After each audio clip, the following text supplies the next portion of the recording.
Hey there, it's Charmaine. Here in the Pacific Northwest, the rains and near constant moisture has yielded to a very hard freeze.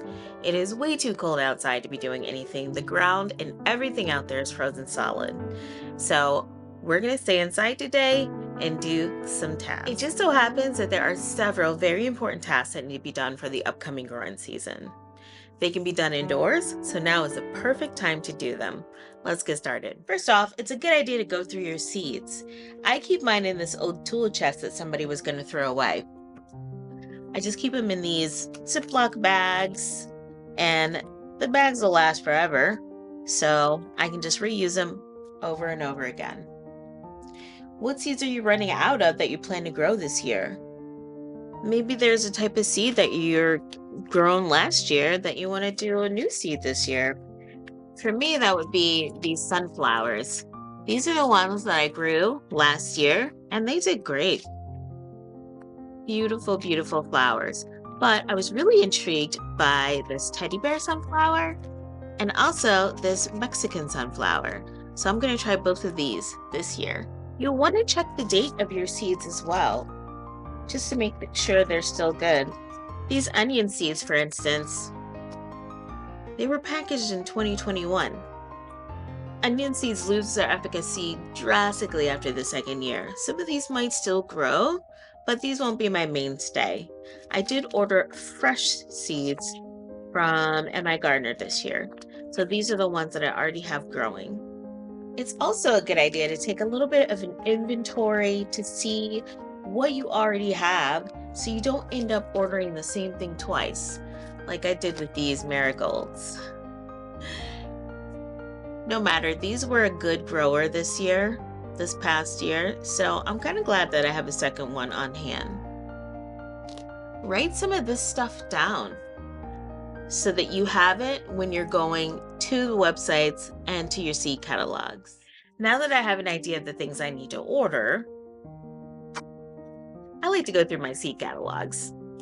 Now is the time of year that they come out, so you'll typically have 2 to 3 of these on hand. If for some reason you don't have the catalog that you want, you can always go online and look at some of those catalogs online and then just order them directly. If there are new seeds that you would like to try, don't forget to look at the reviews. These reviews will keep you from buying a seed that you may not want and are very useful. Remember, if you have experience with the seed, consider leaving a review yourself. That way you can help somebody else in their purchase.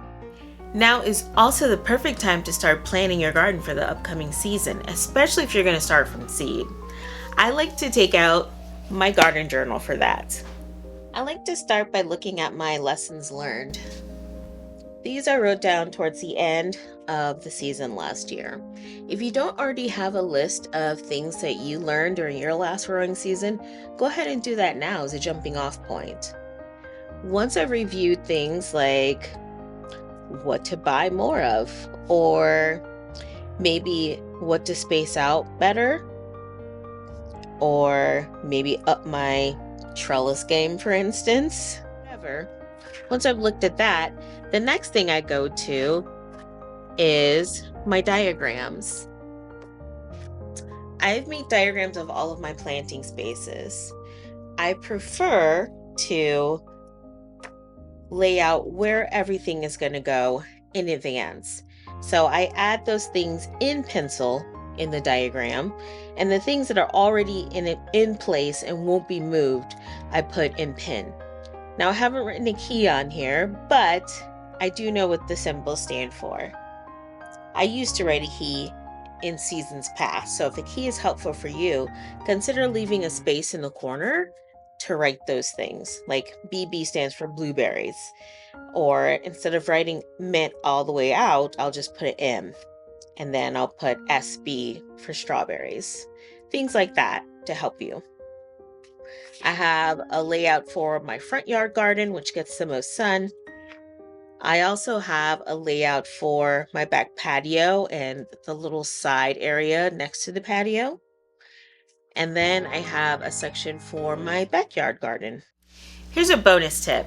Consider making a list of garden chores that you want to complete this month.